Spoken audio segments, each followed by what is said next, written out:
Explorers have always sought out the extremes on Earth.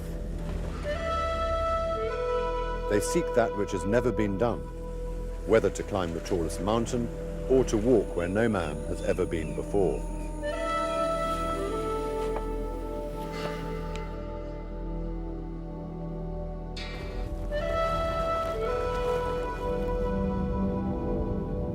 Expeditions are my way of life. In 1979, I led the very first journey to circumnavigate Earth through both poles. It was a grueling expedition which took 3 years to accomplish and 7 years to plan. I've been doing expeditions for over 30 years, starting in the British Army. That was where I first met the Land Rover.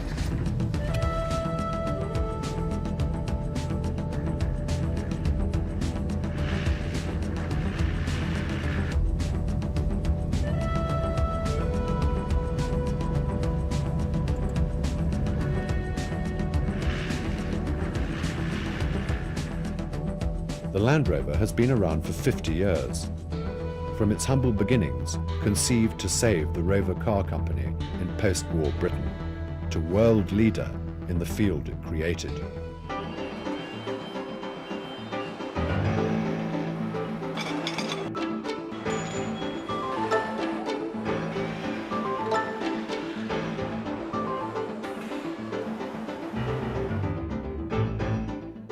These pioneers played a major role in the early days of the company.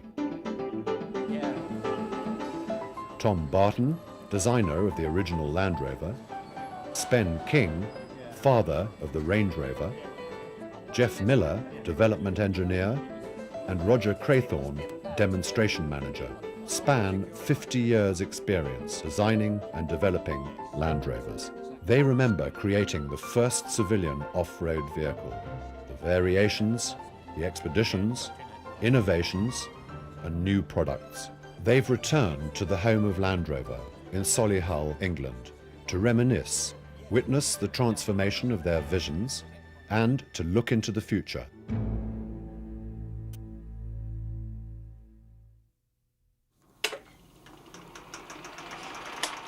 The story begins with a family named Wilkes.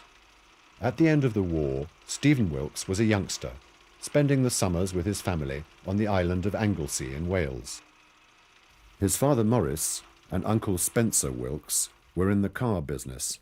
My uncle Spen was the chairman of Rover for many years. He was really instrumental, obviously, in my father actually even being employed there at all. My father, I wouldn't describe my father as a businessman. Not really. He was much more of a solving technical problems, that type of thing. A man who was full of interest. There was always this sort of child there. He would be onto one thing and then it would be onto another thing. He always loved making things. He had an automatic mowing machine. It consisted of a piece of plywood about 4 foot by 3 foot. Then there was a motor vehicle back axle that would drive these wheels. Then the mower would go around on a string, and as it went round, of course, it would make the trolley move along.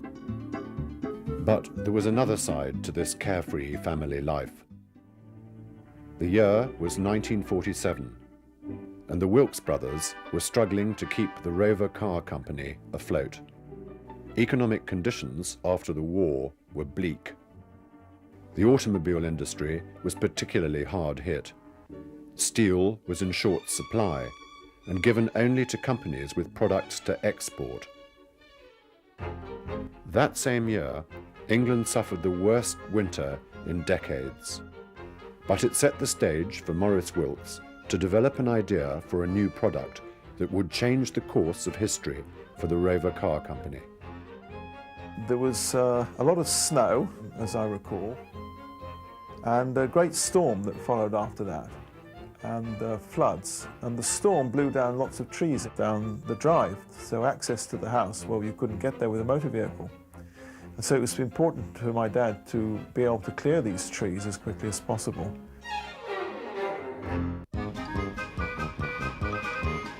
He started using Rover cars to pull these trees and things out of the way. and found that it wasn't the right type of vehicle for that. Being into government surplus equipment, he managed to buy a surplus Bren gun carrier, which is a tracked vehicle. It's a bit like a tank, but a very small one. Morris saw the practicality of the Bren gun carrier, but he also realized its obvious limitations. A neighbor, Colonel Nash, owned something which intrigued him even more, a military surplus Willis Jeep. My dad had said to this Colonel Nash, he said, well, how about us doing a trade? You take my Bren gun carrier and I'll have your Willis Jeep. He found numerous uses for the Jeep.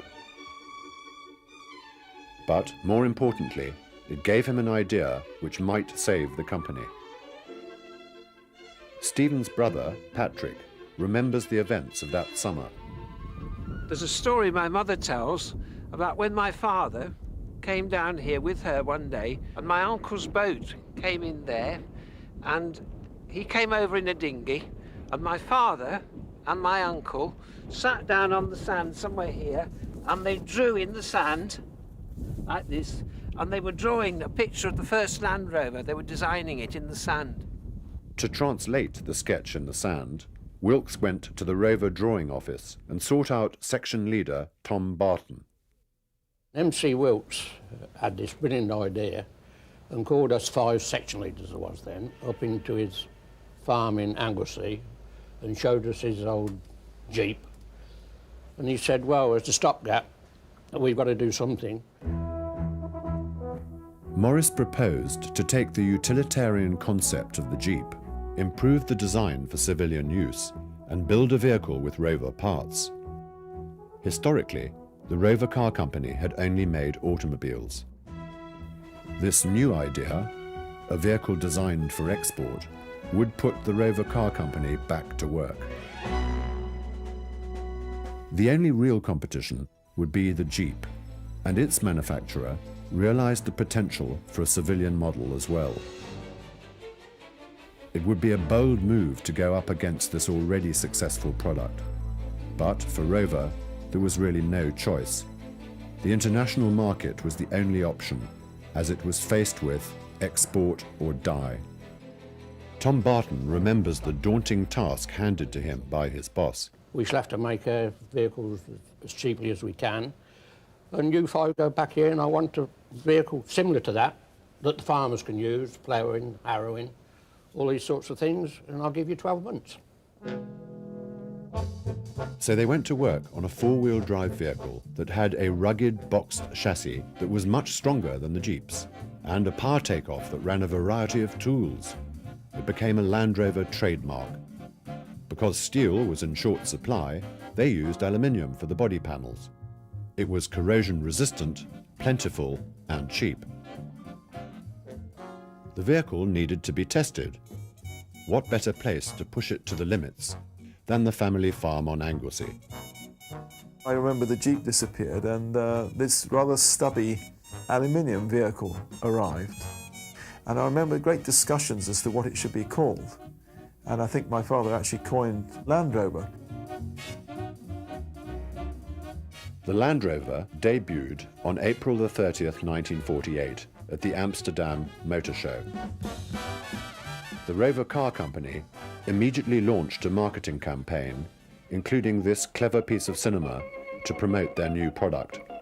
They called it the farmer's best friend. In the British Isles and other agricultural countries, there are still many farmers who rely on the horse as a means of pulling machinery and heavy loads. What I want, says many a farmer, is something that can do everything the horse can do, plus a lot more, and at 3 times the speed. And here it is, the Land Rover.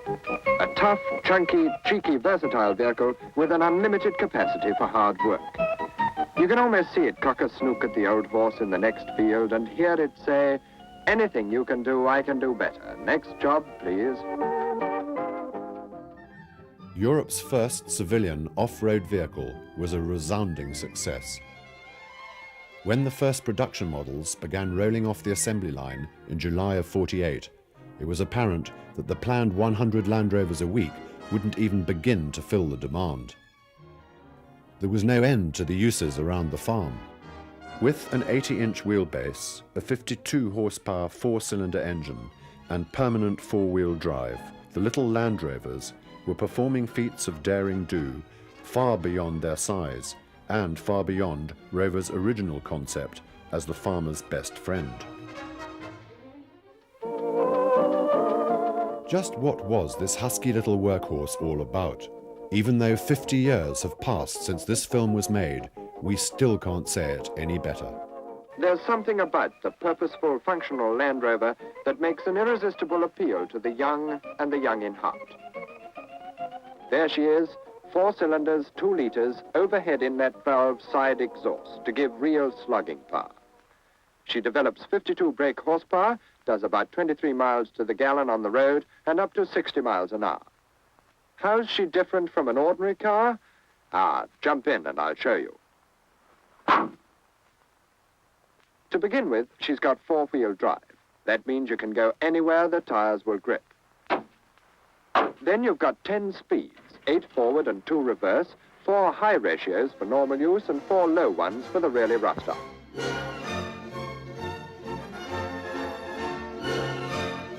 During the late 40s and early 50s, Land Rover cemented a reputation for building the world's most versatile vehicle.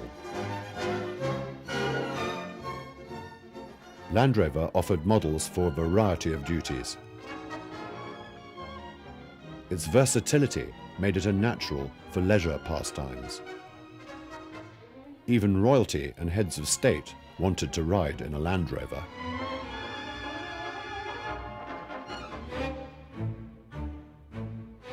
It quickly became a favorite of military forces around the world, seeing action for the first time in 1950 during the Korean conflict. By 1952, it had been fitted with a larger, more powerful engine. 1954 brought a 107-inch wheelbase pickup variant. And later, the familiar long wheelbase 4-door station wagon appeared. Toward the end of the 50s, a vast array of body types and specialty applications were available, and the wheelbases of the short and long versions were stretched to 88 and 109 inches.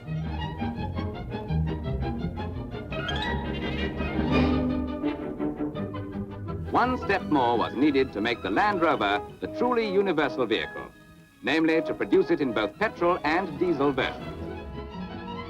In 1957, Land Rover introduced an all-new overhead valve 4-cylinder diesel that was followed in 1958 by a gasoline engine with a similar design.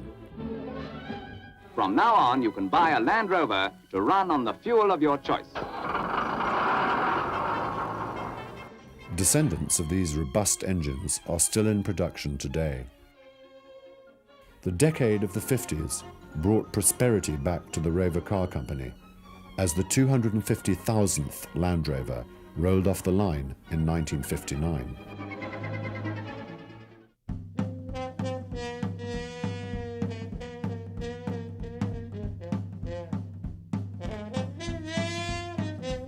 The possibilities of 4-wheel drive caught on with the adventuresome.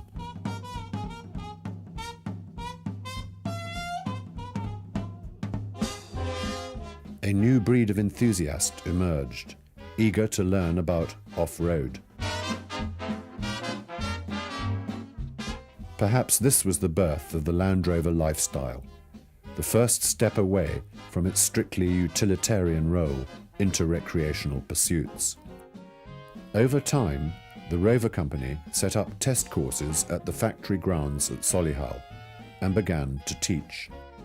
Commonest mistake is to tackle the tricky bits too fast with too high revs. A Land Rover, like any other mount, mechanical or horseflesh, gives of its best when each obstacle is approached intelligently and not in a mad rush. For example, taking uneven muddy ground too fast. The 1950s were known as the age of expeditions.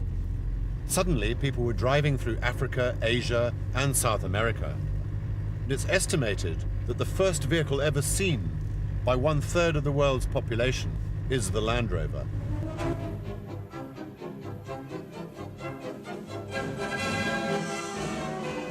In those days, expeditions were part of the development of the vehicle, weren't they? I mean, back in the Series 1 days, we got 80, well, by then I think there were 86-inch Land Rovers, but we had the Oxford and Cambridge expedition.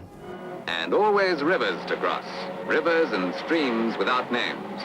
Waters bridged once years ago by men of the 14th Army, who were sometimes called the Forgotten Army.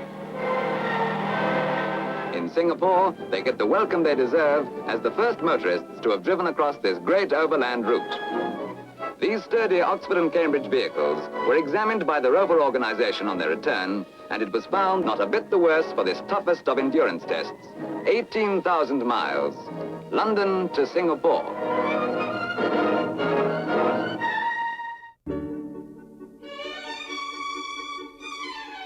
These were heady times for Land Rover. Orders flooded in from all over the world. But the original design was ready for improvement. My mum, she always used to get on to my dad. She said, these vehicles, they're made for men, by men. He said, why don't you think of the other half of the population? That's women. He said, look at these corners, they're all sharp and jagged. I ladder my tights, stockings in those days, across the sharp edge of this thing. These different considerations that she had, she'd make well known. In April of 1958, an all-new Land Rover debuted that was called the Series 2. This meant that in retrospect, the old model became known as the Series 1. The changes were hailed by aficionados, but perhaps didn't go quite far enough for Barbara Wilkes. Visibility has been improved on the long Land Rover. The rear window is larger and rounded quarter lights have been added. All windows are now of non-scratch glass. The doors have external handles and can be locked. This new Land Rover brought the line into an evolutionary period.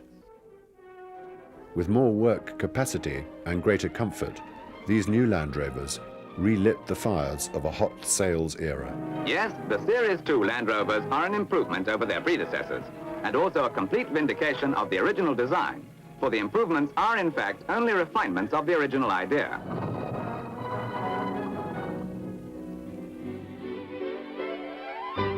The 1960s could probably be called Land Rover's Age of Specials.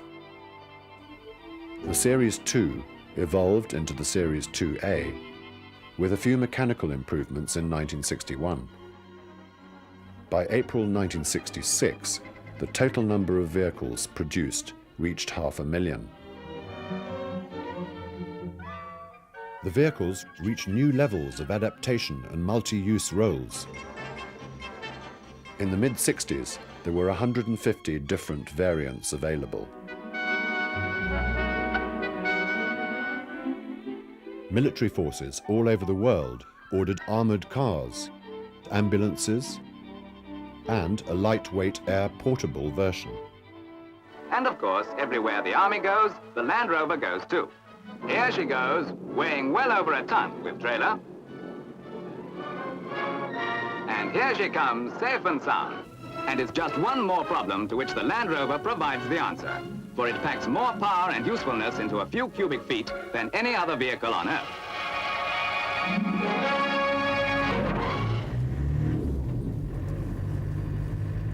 Around the world, the sight of Land Rovers had become very common, but in America they were still a bit of a curiosity. As far back as 1950, small numbers had been imported. But as Americans realized their recreational potential, the market grew. By 1967, special North American export versions were produced to compete with other 4x4s. Sales peaked at several thousand units, but emission regulations were tightening, and the relatively few numbers did not justify the investment. And so, with sales booming everywhere else, the American market was abandoned in 1974 for greener pastures. The experience was to be a valuable lesson later on.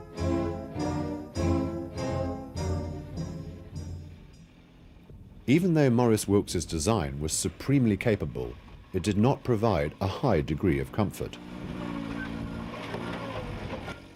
Going down to the beach, that was really an exercise because you had to go through a marsh on the way, and you couldn't just get through the marsh in the ordinary way. You had to charge it.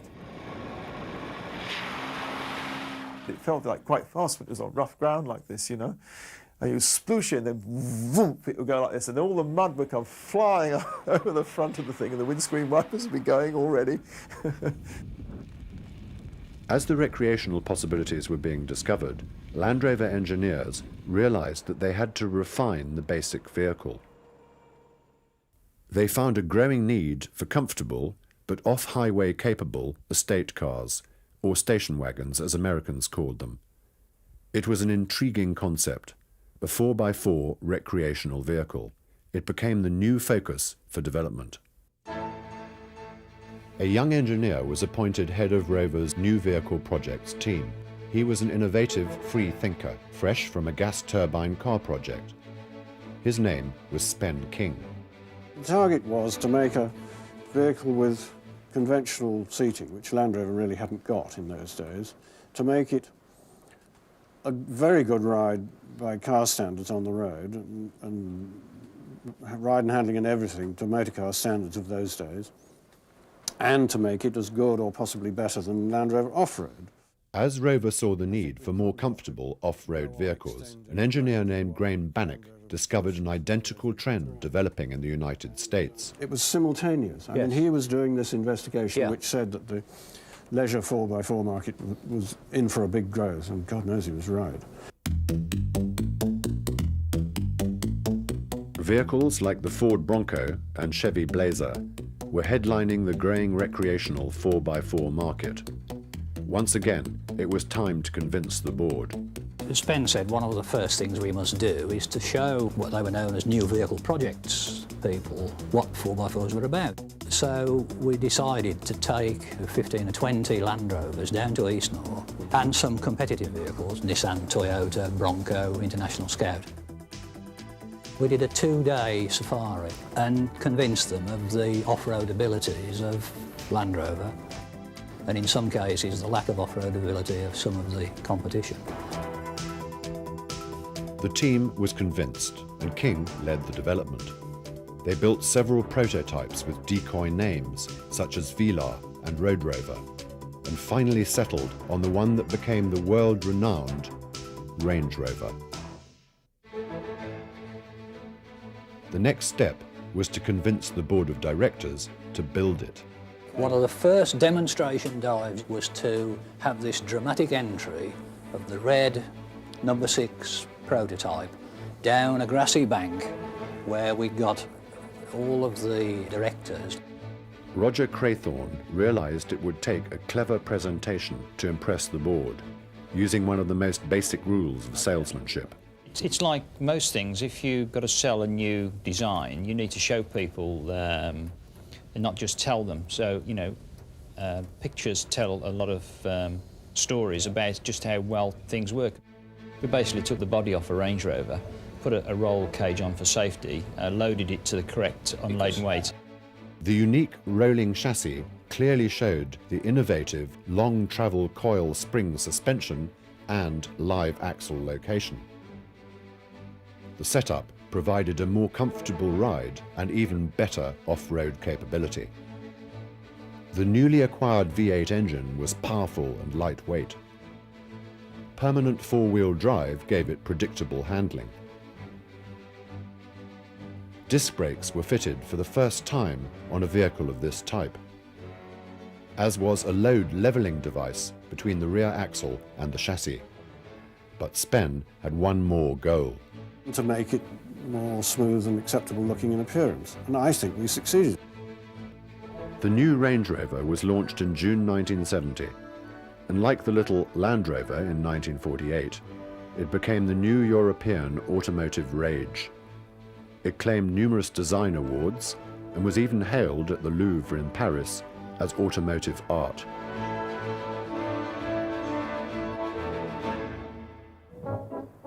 Unlike the Range Rovers of today, these first examples were not particularly luxurious. but they were versatile. And go anywhere means just that. Go shopping, go visiting, go to work, go to school. Range Rovers are so many cars in one. If you're open-air types, this is the car to get you there. Hiking or skiing or just getting away from the rat race, the Range Rover does it for you, together with all the gear every family carts around. Helping a much older sister through a situation that no ordinary saloon car would even attempt on its own is just a courtesy for the Range Rover. The Range Rover is a real performance car and a real car for the sporting family. You can tow a big yacht and launch it too if you like. Then, free of the trailer, it's off on the open road with all the punch and go of a past touring saloon. With 8 forward gears, the Range Rover will go up a mountain. It does. A car for the town and a car for the country. A car for all reasons. The Range Rover.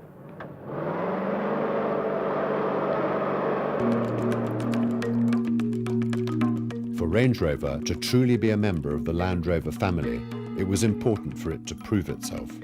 One of the first things you thought of was take it on an expedition. This was part of the philosophy of development. We built 2 Range Rovers, the idea being they were going to be driven from Anchorage in Alaska right down the North American continent, across Central America, down South America to Tierra del Fuego. The Darien Gap in Panama, with its beastly climate, dense, hilly, rainforest, ravines and swamps, stood as a barricade between North and South America. The British Army undertook a road-building exercise through this hostile territory, and it cemented Range Rover's reputation for being robust and rugged. The filmmakers viewed it as another milestone for the empire. Our Choco friends watched us leave. From now, they would probably reckon their calendar from the year the motorcars came. These smooth paved roads are misleading, and they will peter out and turn into a rough track. So rough in places that it would shake an ordinary car to pieces. Range Rovers were also put to the test in other parts of the world. In 1970, Land Rover engineers and Ken Slavin drove across the Sahara Desert. The 1,000-mile journey through Central Africa was a good proving ground, with temperature extremes and variety of terrain.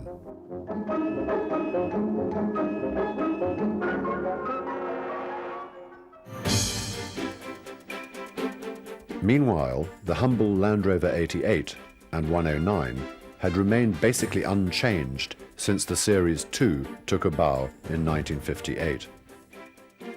By 1971, the changes were enough for a new model to be dubbed the Series 3. Under a policy of continuous improvement, there is not a single part in this, the first Land Rover built in 1948, that is common to the present model. Everything has been modified and improved in the light of experience, yet nothing has really changed. The Land Rover is still the same chunky, tough, versatile and adaptable workhorse. Once again, the Series 3 exhibited design changes typifying evolution and not revolution. On the outside, hinges were flattened, the air intake was moved, and the old wire mesh grille was replaced with a plastic one. Inside, a new dashboard housed a Land Rover First. Instruments positioned in front of the driver, making it possible to operate all switches whilst wearing a seatbelt. But perhaps the biggest improvement was a new synchromesh gearbox, making operation quieter and eliminating the need to double clutch between first and second.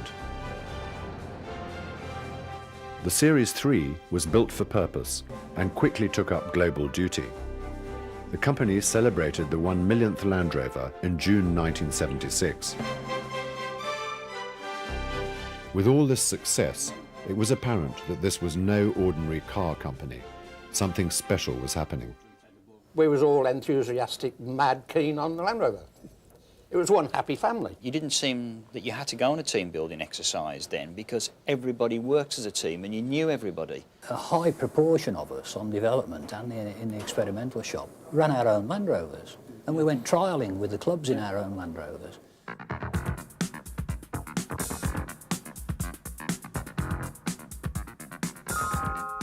Yet another Land Rover tradition continued.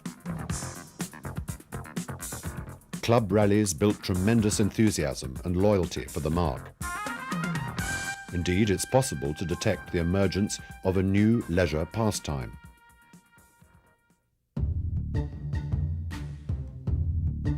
In the early 80s, Land Rover found a new opportunity to showcase the now legendary capabilities of its vehicles. It was called the Camel Trophy. This was pure four-wheel drive adventure, the Olympics of off-roading. Each year, amateur teams headed out to tackle challenging terrain across the planet's most remote regions. This was nothing new for Land Rover and was viewed as the perfect way to show the tough side of Range Rover. 4 teams slogged 1,000 miles through Sumatra in 1981. In 1982, 8 two-man teams from 4 nations crossed New Guinea. Even though this was an international competition, teamwork was vital to complete the crossing. And the cooperation of 700 local tribes didn't hurt either. The phenomenal success of the Range Rovers prompted engineers to incorporate its innovative design hallmarks into the Land Rover, including permanent four-wheel drive and coil spring suspension. 2 new models emerged, named after their wheelbase lengths. The 110 immediately headed out to Brazil. The 90 tackled Borneo. A year later, Australia. Not to be outdone, Range Rover, with a new turbo diesel engine, traversed Madagascar in 1987. Included in the convoy was an official team from the United States. Tom Collins and Don Floyd spent 3 weeks making the first crossing of the island. It was punishment and hardship, with rewards in the once-in-a-lifetime category.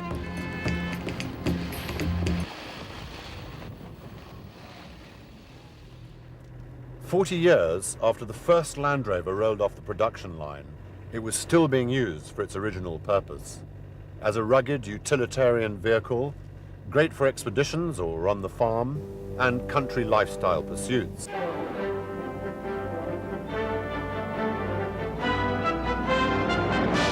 Market research said this television commercial portrayed the essence of its image.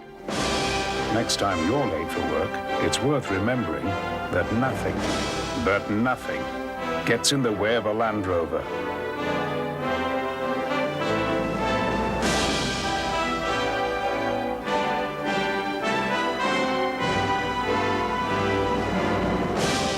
The best 4x4, by far.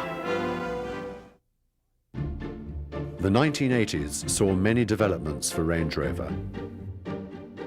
A 4-door version, fuel injection, automatic transmission, and diesel engines became available. Perhaps most noteworthy, though, was the creation of a super luxury In Vogue special edition. Land Rover wanted to test the waters for a shift to an upmarket model because it had plans to tackle the world's biggest car market, North America. And here's where the story gets even more intriguing. Early research said that the idea of an expensive sport utility was a bad one. Americans wouldn't pay that much money. Or would they?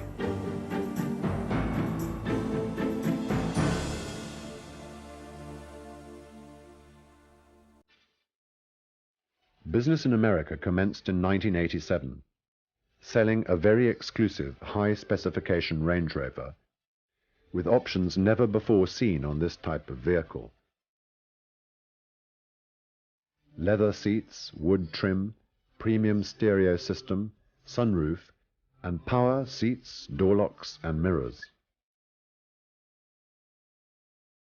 Despite the predictions, this Range Rover was an immediate success. It sold out. The press dubbed it the gold standard of sport utilities.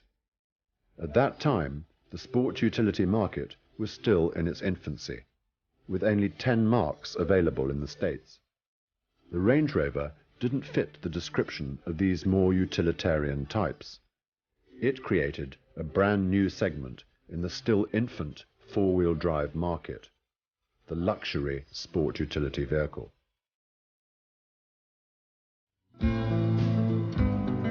The North American launch was officially celebrated in 1989 with the Great Divide Expedition. 8 Range Rovers made the first off-pavement north-south crossing of the Continental Divide in Colorado by motor vehicle.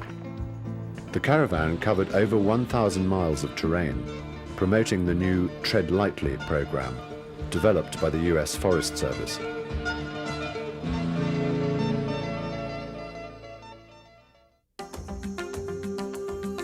At the same time, the Range Rover went headlong into the high-tech era with a bevy of electronic improvements, pioneering many four-wheel drive innovations, such as 4-channel anti-lock brakes. It became the first sport utility with a viscous-coupled center differential. A driver no longer had to set up the vehicle for tough off-roading. When the surface became slippery, the center differential locked automatically.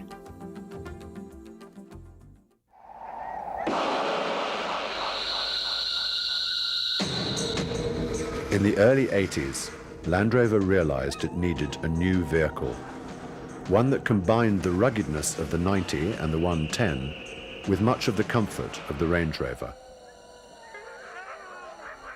The Japanese had already found a strong demand for this mainstream sport utility.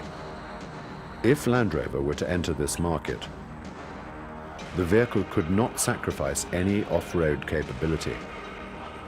With so many years of experience, it shouldn't be difficult to produce a winner.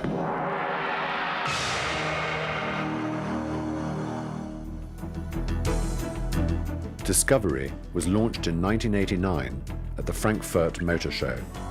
It was the first entirely new Land Rover in almost 20 years.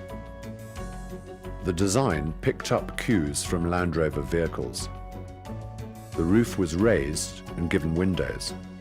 The spare wheel was mounted on the rear. Many of the chassis components came from Range Rover. Like other Land Rover products, it created a sensation, winning the British Design Council Award. Discovery was an authentic Land Rover and quickly joined the expeditionary ranks.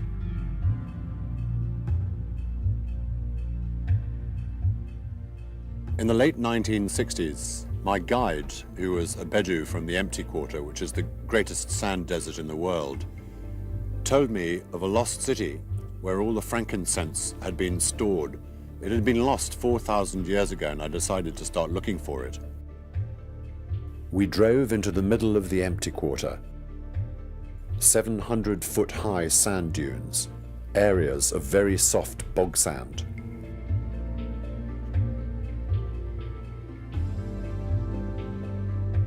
Eventually, in the early 1990s, we found it in a place called Shissa.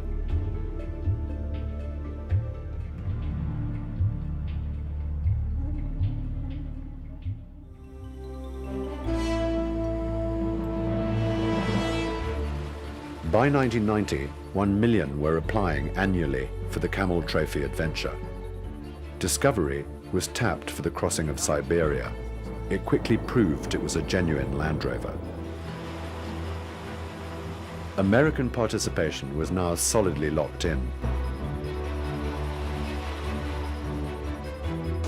US team trials, directed by Tom Collins, narrowed the field to 4. Reasons for trying out varied. and proved you didn't have to be young to be fit. Satisfaction, that's all I'm after. It's also an opportunity to demonstrate to my family, my kids, mainly my kids, that they can do whatever they want. When I got my application, they asked the question if you could run a 6-minute mile. I put it down and started running.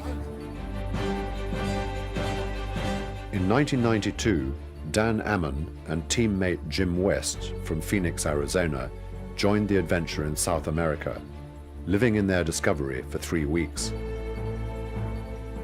Their efforts to help other teams earned them the coveted Team Spirit Award. A year later, Discoveries led the adventure in Sabah, Malaysia. Even though it took a united effort to cross the lost world, teams were scored for the many skills required to complete the journey.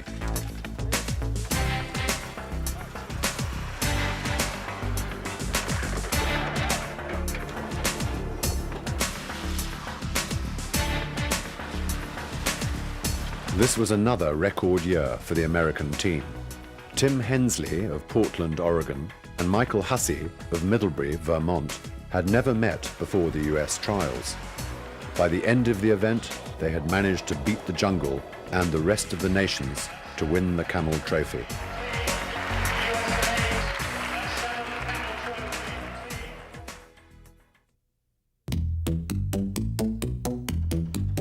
With Discovery, Land Rover now had a 3-model lineup. It was decided to put a name on the over 40-year-old descendant of the original. It was dubbed Defender, thereby establishing Land Rover as the manufacturer of a range of 4-wheel drive vehicles.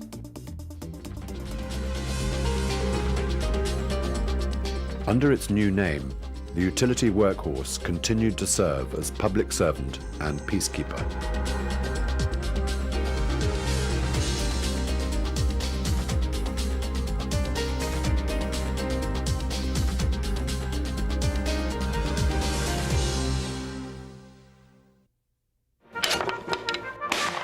On the leisure front, four-wheeling had exploded.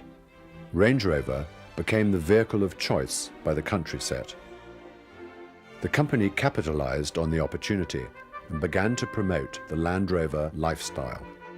The Land Rover driving experience was established at the factory in Solihull and at Eastnor Castle.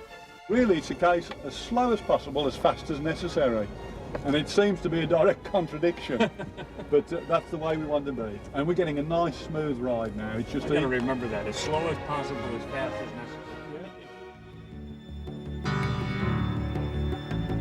The Land Rover Driving Academy in Aspen, Colorado, was billed as the world's most exclusive driving school. It provided an intensive course on advanced four-wheeling. The Invitations program offered Land Rover owners worldwide driving adventures at select points on the globe, like the incredible rocks in the Moab, Utah region. By the early 90s, the classic Range Rover needed a major enhancement to stay in front of a wave of competitors from America and Japan. The long wheelbase version once again marked technological firsts for four-wheel drive. Height adjustable air suspension, and electronic traction control. After an unprecedented 25-year run, this Spen King design had become the icon of the luxury four-wheel drive segment. One of the most successful vehicles in automotive history was a source of tremendous pride. The success was a surprise to its creator. I don't think any of us anticipated how successful but we knew it was we were going to clever. be. Yeah, we knew. No, don't be more modest. We knew we'd done something good, frankly. Yeah, we did. But we didn't know. We knew it was special. We didn't know it was going to cut as much ice as it has done over the years.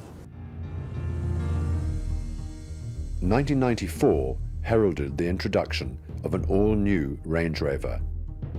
Built in a new state-of-the-art assembly plant, it was the crowning glory for Land Rover, with its ultra-modern, high-tech engineering. The technical achievements were impressive. It had more computing power than the Apollo 11 spacecraft. and an innovative dual-range gear shift. The new Range Rover leapt miles ahead of the competition, maintaining its position as sport utility king. It fits seamlessly into its role as the leader of the four-wheel drive lifestyle.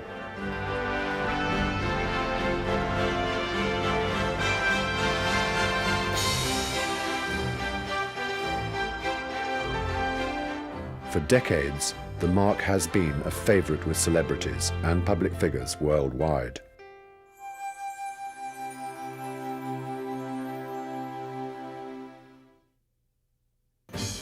Sport utilities have become the hottest automotive segment, and manufacturers rushed to cash in on their popularity.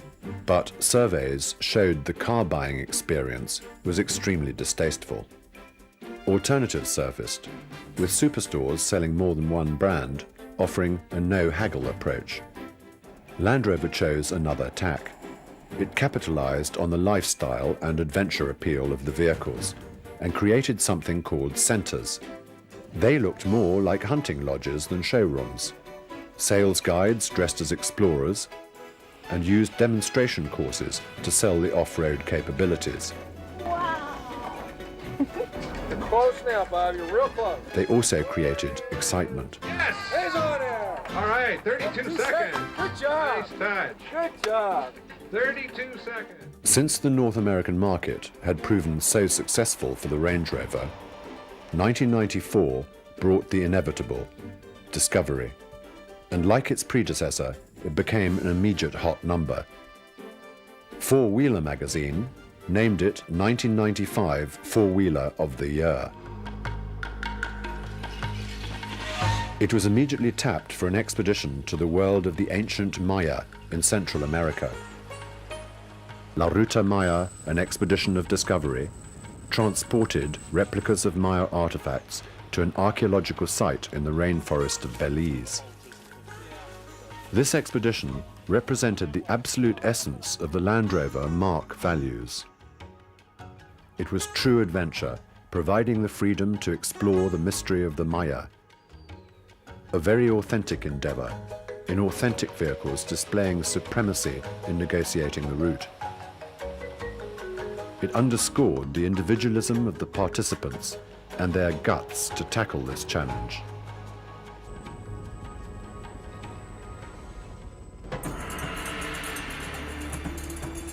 Archaeology and ecology were the themes again in 1997 for the Mongolia expedition.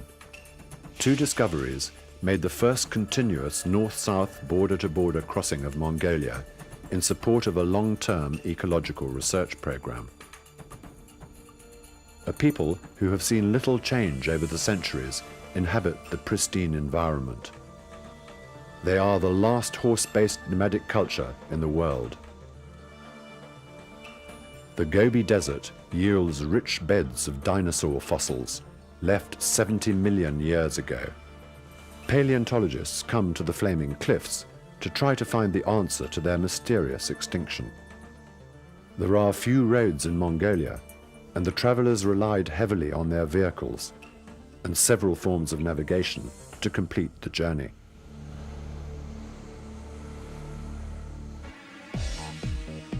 As Land Rover turned 50, the next generation was born, an all-new, lightweight model.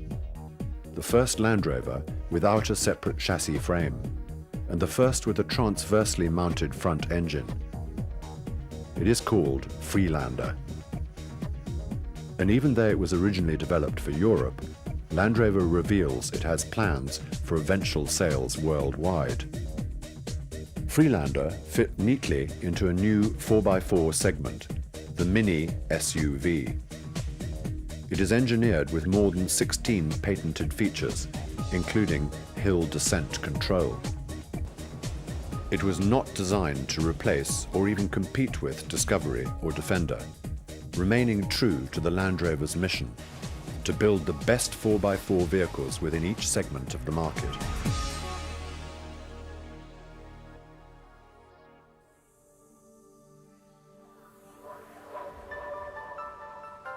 "12 months on the heels of Freelander, the new generation of discovery appeared, the Series 2.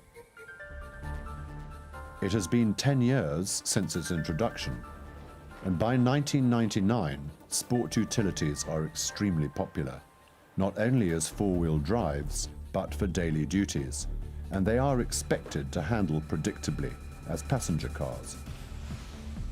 Advances in automotive technology have made it possible to improve ride and handling. Even though designers choose to evolve the appearance of Discovery Series 2, under the skin there is a revolution in performance. By the end of the 90s, it is clear that the decade has been Land Rover's age of technology.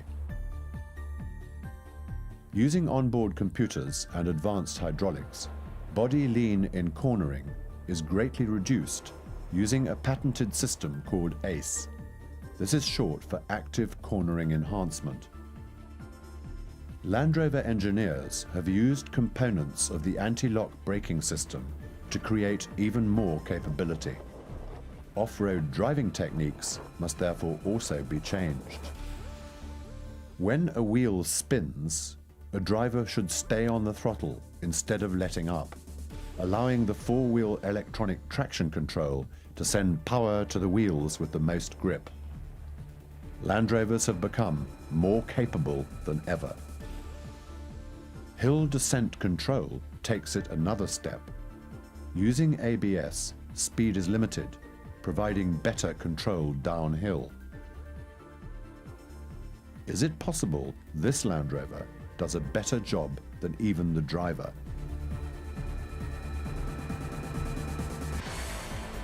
Discovery Series 2 undergoes extensive testing, and to prove it is a true Land Rover, makes what is claimed to be the world's longest test drive, a trip around the world. 2 Series 2s are driven from Solihull in England, across Europe, Asia, Australia, the United States, Central America, and from the coast of Spain up to Paris. It is timed to end at the Paris Motor Show, where it is introduced to the world, and sales take off.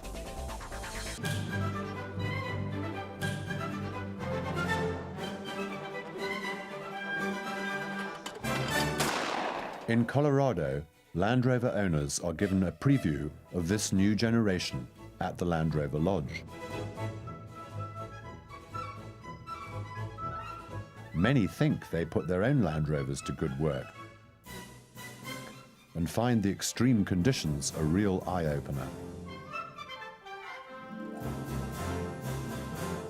Off-roading opportunities in North America leave Europeans envious of the extensive and diverse terrain. Series 2 is a fitting cap on 50 years.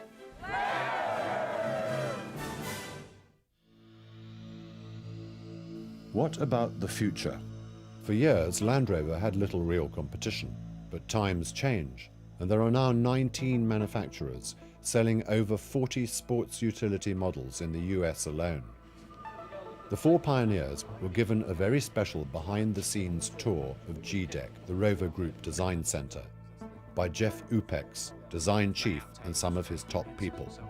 Well, actually, this isn't a specific. We aim to shock, you know. Well, you have a very distinct defender filter at the I don't know if it's right at all, but I'd be worried about it. Where are we trying to get to with the Land Rover as a piece of design? You've certainly made it look like a Land Rover product. Yeah. Where does Land Rover go in the future, and what aesthetic quality represents what Land Rover's about? And how is it separated from everybody else who's gone into the markets that we're in? The market itself has got a lot more sophisticated, but I think actually the solution that you come up with still has to have the same simple elegance that Defender had in 1948. The energy and innovative thinking hasn't changed much in 50 years.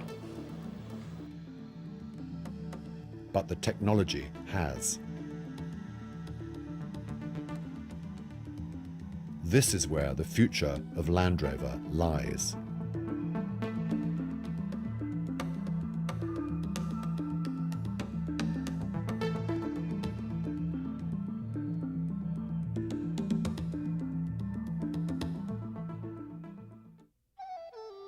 When I see